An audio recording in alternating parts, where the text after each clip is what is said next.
성공한다는 것은 노력함과 동시에 그 기회를 잡을 수 있는 기다림, 인내가 필요하다는 겁니다.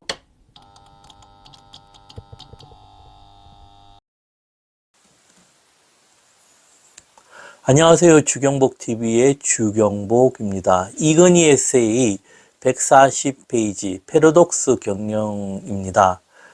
글을 읽겠습니다. 복잡한 세상에 답이 하나일 수는 없다.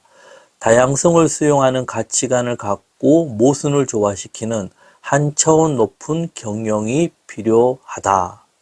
이건희 에세이를 읽어보며 경영에 대한 마인드도 배우지만 삶의 지혜도 배울 수 있습니다. 짧은 말이지만 많은 생각을 하게 만든다는 겁니다. 결국 기업 경영은 사람 경영이라 할 수 있습니다. 복잡한 세상에 답이 하나일 수는 없다는 것입니다. 지금은 더욱 그렇습니다. 세상이 다양하고 복합적이라는 겁니다.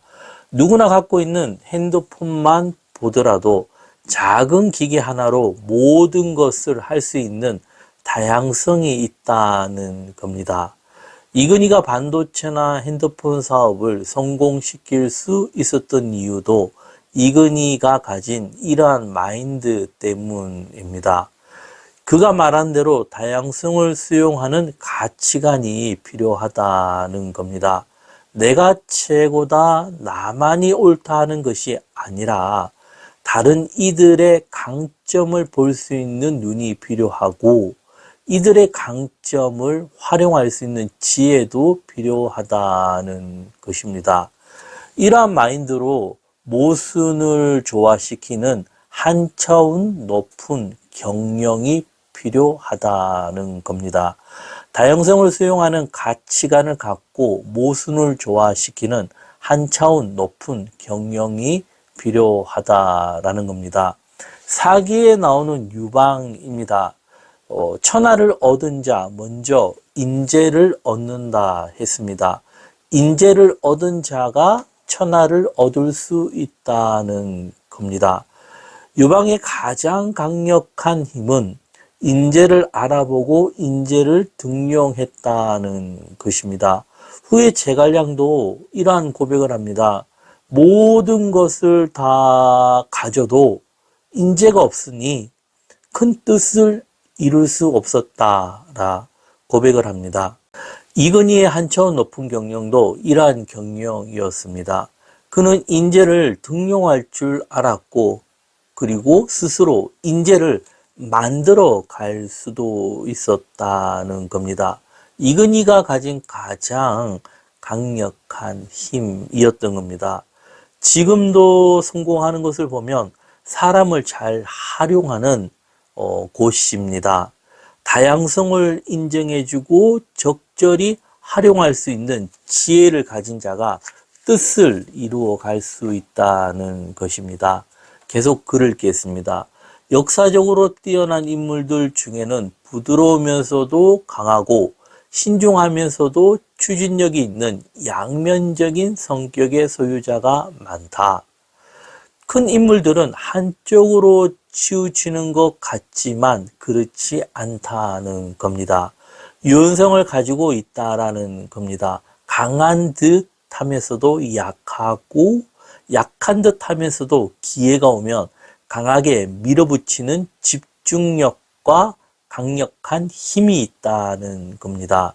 즉 살아남는 법을 안다는 것입니다. 성공한다는 것은 노력함과 동시에 그 기회를 잡을 수 있는 기다림, 인내가 필요하다는 겁니다. 기다리지 못하면 결국 살아남기가 힘들다는 겁니다. 기업 경영도 마찬가지다. 세계적인 우수 기업이나 장수한 기업들은 상반되는 요소를 조화시키는 패러독스 경영에 강하다. 세계적인 기업의 특징을 말하고 있습니다. 지금도 마찬가지입니다. 상반되는 요소를 조화시키는 힘이 강해야 합니다. 사람은 다양하다는 것을 인정하고 다양성과 함께 통일성, 일관성을 만들어가는 것이 필요하다라는 겁니다. 대표적으로 애플을 말할 수 있습니다. 애플은 불편합니다. 그리고 편합니다. 이런 이중적인 특징이 있다는 겁니다. 어찌 보면 현 삼성 핸드폰이 너무 편하다라는 것이 약점이 아닐까라는 생각을 해봅니다. 카메라를 보면 나이카라는 브랜드가 있습니다. 그 나이카는 참 비쌉니다. 비싸도 너무 비쌉니다. 그런데 한번 빠지면 그것을 누리고 만족한다는 겁니다. 사용하는 것도 불편합니다. 그 불편하는 것이 오히려 그 사람들에게는 매력을 준다는 겁니다. 이건희가 말하는 한 차원 높은 경영을 말하고 있습니다.